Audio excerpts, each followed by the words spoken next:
Bismillahirrahmanirrahim. Assalamualaikum warahmatullahi wabarakatuh. Prana Yuda Channel mempersembahkan cerita silat serial Mas Karebet episode yang ke-22. Selamat mendengarkan. Malam pun hampir ke puncaknya. Saat itu Mas Karebet serta Raden Joko Pamungkas sedang menghadapi lawan-lawannya. Di mana saat itu Mas Karebet sedang bertempur dengan lawannya yang sebagian wajahnya tertutup dengan kain hitam di dalam taman Keputren.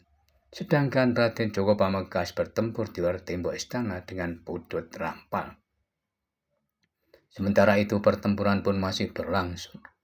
Raden Joko Pamungkas saat itu terkejut setelah ia bersama putut rampal sama-sama tergetar ke belakang. Namun sambaran angin yang timbul dari gerak lawannya terasa panas di kulitnya, sehingga beberapa kali ia harus mengambil jarak. Namun Raden Joko Pamungkas segera mempersiapkan diri untuk menghadapi lawannya yang mulai merambah ke tataran ilmu puncaknya. Dengan demikian, maka Raden Joko Pamungkas telah semakin meningkatkan ilmunya pada tataran yang lebih tinggi juga, sehingga kecepatan geraknya menjadi semakin berlipat untuk mengimbangi sambaran angin yang terasa panas itu. Raden Joko Pamungkas pun terlihat mampu meloncat dan melenting dengan kecepatan yang sangat tinggi. Putut rampal itu menjadi gelisah. Rasa-rasanya ia bertempur dengan melawan lurah prajurit muda yang sukar ditakar kemampuan ilmunya. Di saat putut rampal itu meningkatkan ilmunya semakin tinggi, maka lurah prajurit muda itu pun telah melakukannya. Dengan demikian, Raden Joko Pamungkas maupun putut rampal itu telah mulai bertempur dengan landasan ilmu pada tataran yang tinggi. Sementara di Taman Kaputren, Mas Karebet harus berhati-hati, sebab semakin lama lawannya itu menjadi semakin garang. Serangan-serangannya menjadi semakin cepat serta bertenaga. Ayunan tangannya telah menimbulkan desir angin yang semakin lama terasa semakin kuat.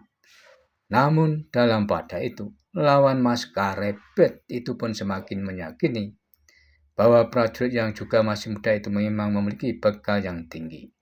Sebab ketika ia menghadapi prajurit muda ini, ia sudah harus menerapkan kemampuannya yang tinggi.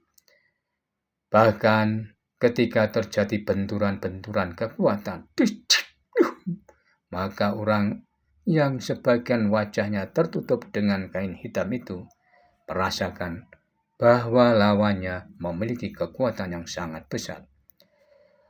Luar biasa, kemampuannya jauh berada di atas rata-rata prajurit khusus Kesultanan Demak Bintoro, berkata orang itu di dalam hatinya.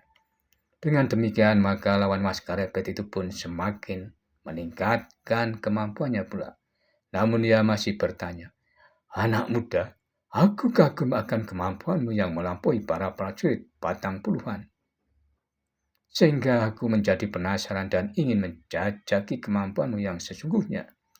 Saat kemudian kedua orang itu pun telah mulai bertempur dengan landasan ilmu pada tataran yang tinggi pula, sehingga pertempuran pun menjadi bertambah seru.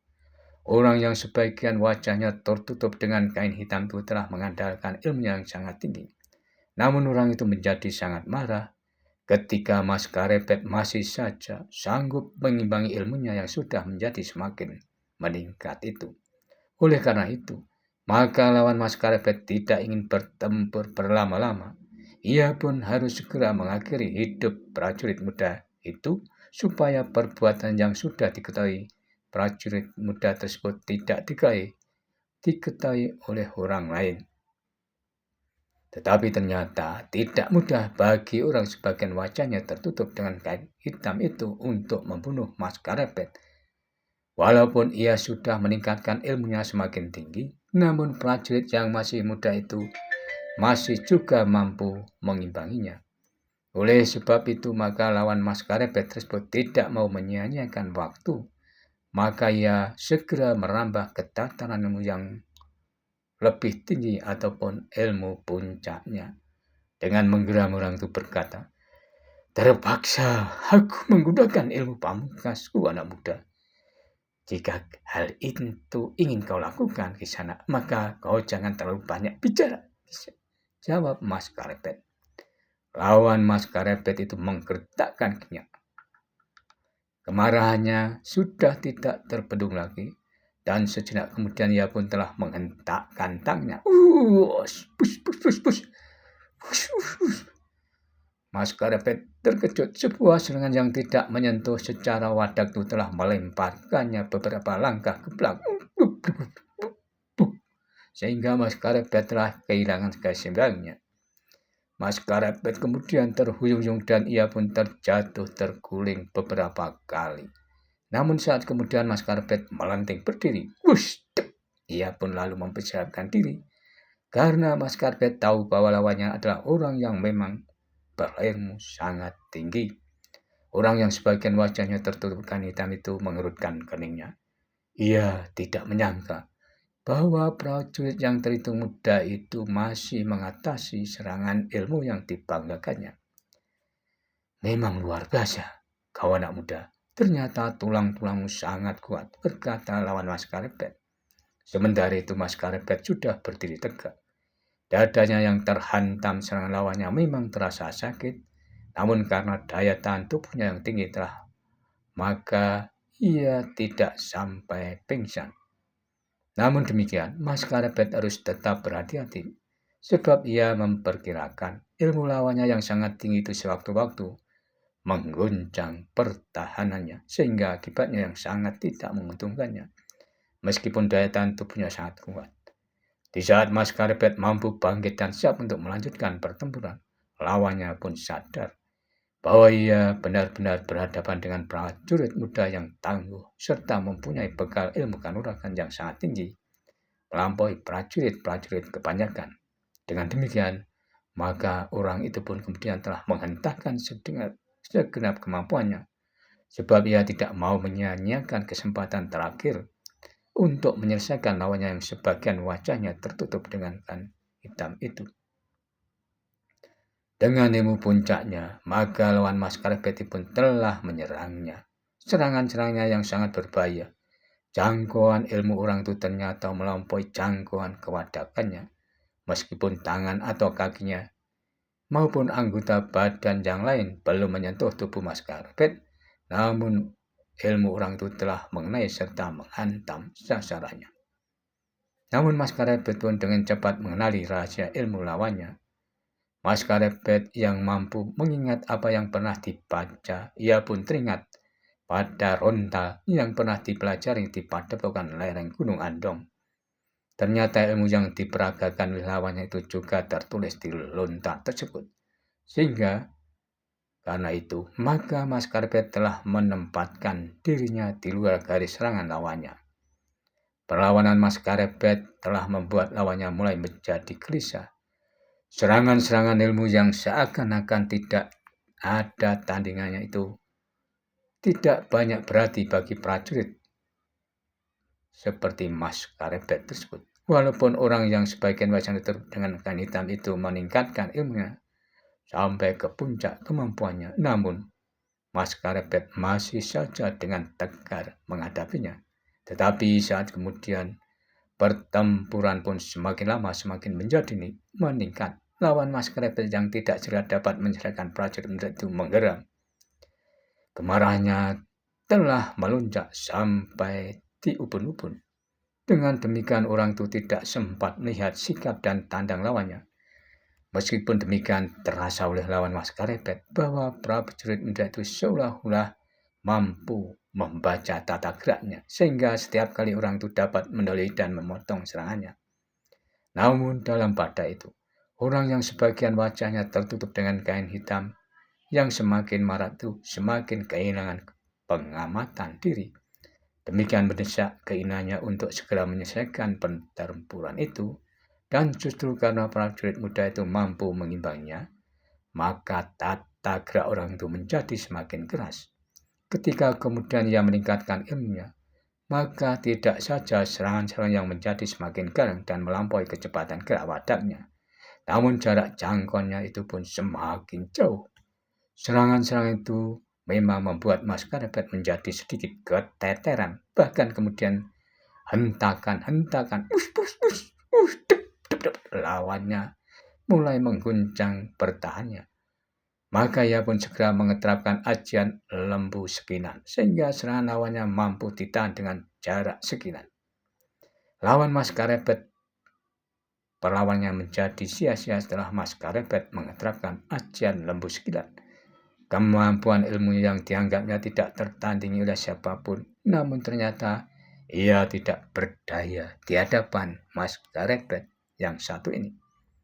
Bahkan prajurit yang terhitung masih muda itu mulai membalas menyerang dengan cepat dan serangannya mampu mengenai beberapa kali.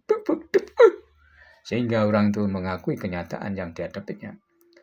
Beberapa kali ia harus terdorong ke belakang walaupun ia harus berhasil menangkis serangan Mascarepe. Akan tetapi benturan yang terjadi kadang-kadang telah melemparkannya dan membuat tulang-tulangnya menjadi terasa sakit. Lawan Mascarepe itu tidak mempunyai harapan lagi untuk mampu mengimbangi prajurit muda itu.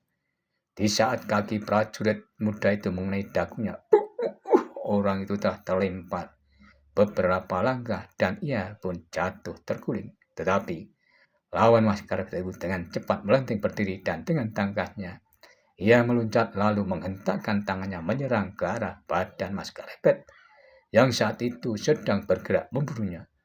Walaupun tangan orang itu tidak sampai menjangkau tubuh Mascarepe, namun serangannya telah mendalui wadaknya serta menghantam pundak prajurit muda itu. Mascarepe terkejut. Ia tidak menyangka bahwa ilmu kebalnya mampu ditembus oleh serangan lawannya, sehingga ia terdorong selangkah ke belakang. Namun ternyata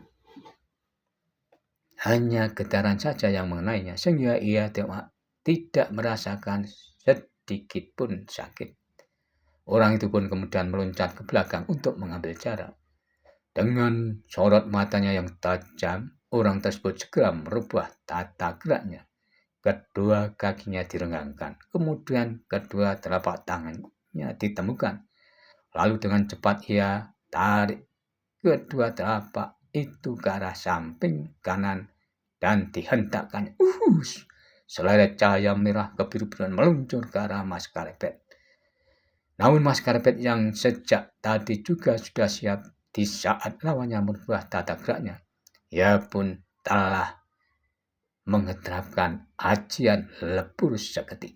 Ketika seleret cahaya merah kebiru-biruan itu meluncur ke arahnya, maka Mascarepe menyongsong dengan hentakan tangannya ke arah cahaya itu.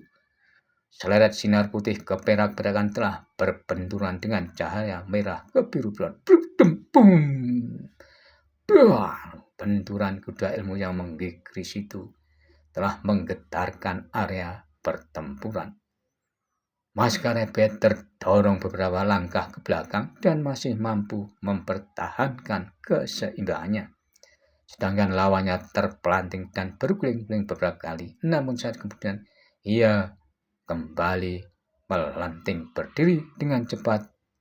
Ia pun meninggalkan area pertempuran. Mascarepe terkejut melihat kecepatan lari lawannya. Ia pun segera melenting berdiri dan dengan cepat meninggalkan area pertempuran tersebut.